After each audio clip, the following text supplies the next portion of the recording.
aussi les diaspora bonnes mën na am quand même lu mu apporter économique mais mën na aussi nekk benn risque parce que ñun aussi suñu dëkk bi dañu nangu ne nous sommes sama dama koy rappeler un pays pauvre surendetté. Alors on a besoin de financement étranger d'abord, on a aussi besoin des hommes d'affaires étrangers. Mais aujourd'hui, on a l'impression que dañu bëgg a wax nit ñi ne il faut que les hommes d'affaires au Sénégal récupèrent les choses. Alors mais est-ce que suñu entreprise yi si ni ñuy doxee am nañ doole économie bi productivité bi mu war a def suñu entreprise yi supporté ko. Je comprends. Bon avant boobu dama bëgg signaler juste que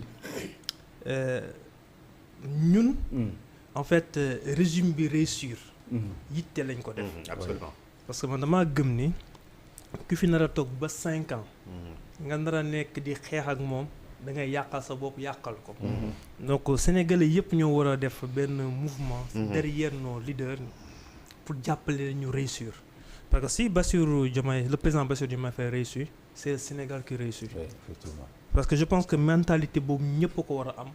ñu mën a gëm ni on est dans la construction mais pas dans l'aspect critique.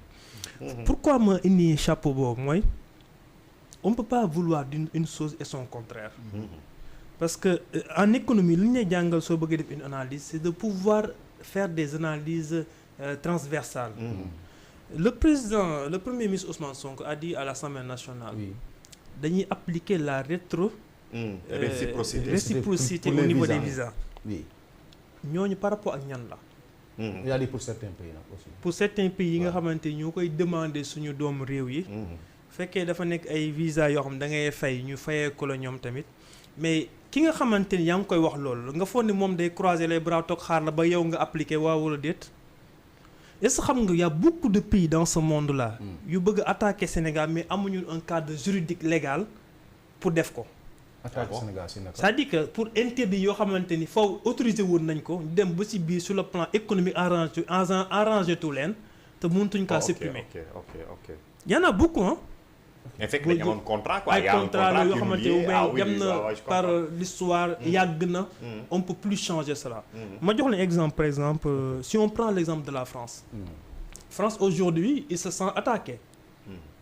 bu yéen ñi nekk dans le domaine médiatique boo leen xoolee tax le traitement de l'information. que ça soit France 24 que ça soit donc RFI et autres la façon dont ils traitent l'information. Depuis la déclaration de politique générale ak ndéegi am na coppite bu ci am. parce que stratégie kenn du ko wax.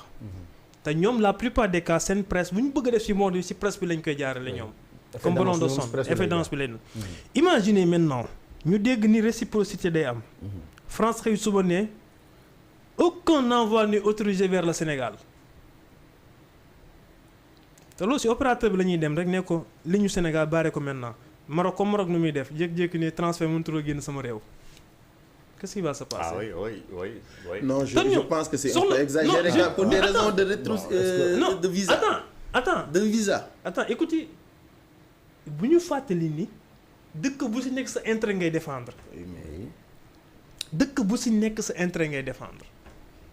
c'est-à-dire que nous on lance le Patriot Bond pour capter les ressources venant de la diaspora.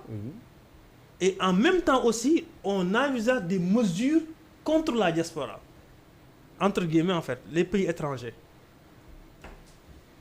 Maintenant le premier ministre a dit que nañu def benn étude d'abord. pour xool ndax la ñu defoon.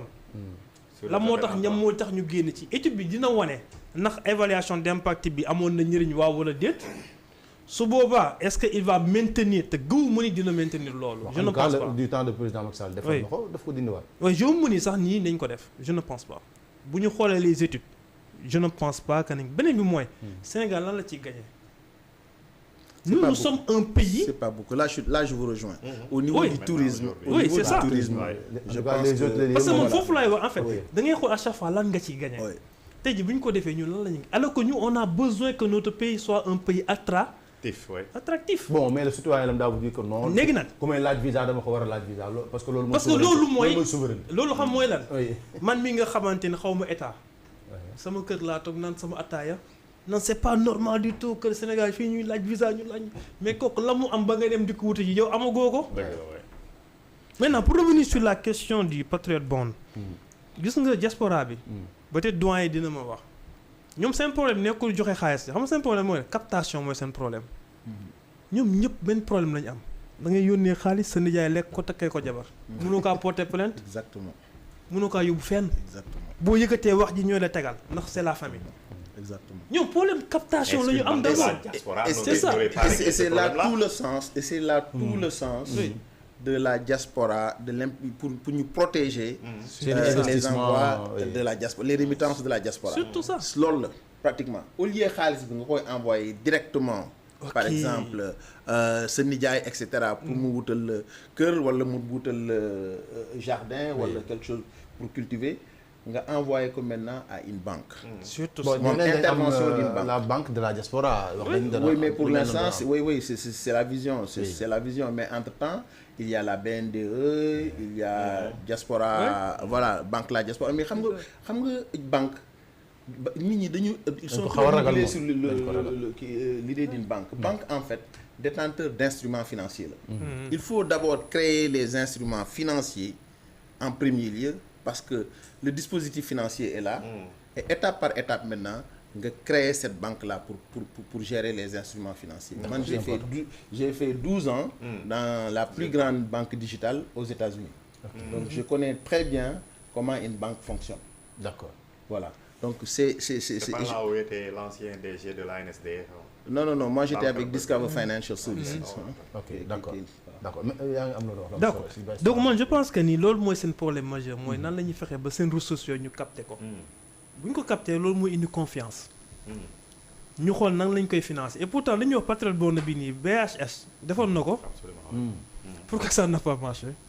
C'est-à-dire qu'il y a des initiatives qui sont là. Maintenant. Ba ubbi une antenne à New York. Non, c'était porté par la BRVM. Oui, même le DG de la BRVM quand il était venu aux États-Unis toog nañu waxtaan. Mais est-ce que état porte ko du am différence. ak banque porte ko. Non, c'est le moment. C'est une question de timing. Aujourd'hui, je pense que le Premier ministre Ousmane Sonko est très astucieux en disant, en faisant une analyse aujourd'hui de la diaspora, ils se disent que la diaspora maintenant, il y a un engouement. Surtout ça, oui. Si on lance la diaspora bonne aujourd'hui, je pense que il y aura un différent effet. Évidemment. Parce que engouement boobu lay jouer quoi. Parce qu'en fait investissement question sentiment la rek. Sentiment évidemment. C'est ça la je pense que bu ñu ko calibrer. mën nañ ci gagner lu bëree. gis nga damay ri récemment ñu ni je pense que c'est en Burkina Faso. Oui, que ni les populations sont constituées pour construire une usine de tomates. Deux usines de tomates. Ce sont des types de financement participatif. gis nga li am solo mooy tey jii. man mii nga xamante ni maa ngi dëkk peut-être Ouest Foire cotisation bii may def may yëg ni waa Ouest Foire ñu ngi ci gis seen bopp. ñu ngi delluwaat ci askan wi. C'est ça en fait. gis nga yooyu la ñuy te discours bi foofu lañ ko war a porter. Mais vous avez parfaitement raison le Sénégalais est un investisseur émotif. C'est ça en fait. Sénégalais booy xool li muy dugal ci xaalis pour dimbali ay nit. li muy dugal ci xaalis pour des relations sociales et cetera. C'est pas comme là-bas où nous habitons où les gens sont très rationnels dans leur investissement. Et le président moo tax premier ministre di wax ne jaax bu sëriñ bi laajee ñu dem. jox ko exactement bu état laajee pour kii. C'est ça. Maintenant aujourd'hui pratiquement il y a beaucoup qui considèrent l'État aujourd'hui pratiquement comme un voilà donc il y a ça aussi qu'il faut jouer je pense que ce sera une excellente idée. Mais pour la diaspora moi je parle maintenant du point de vue de la diaspora il y en a qui veulent plus. Ce n'est pas seulement lebal xaalis. ngeen delloo ma dans 5 ans nous voulons être impliqués vous l'avez dit tout à l'heure pour la mobilisation des compétences surtout techniques de la diaspora il y a beaucoup d'ingénieurs du pétrole qui sont dehors qui sont en dehors du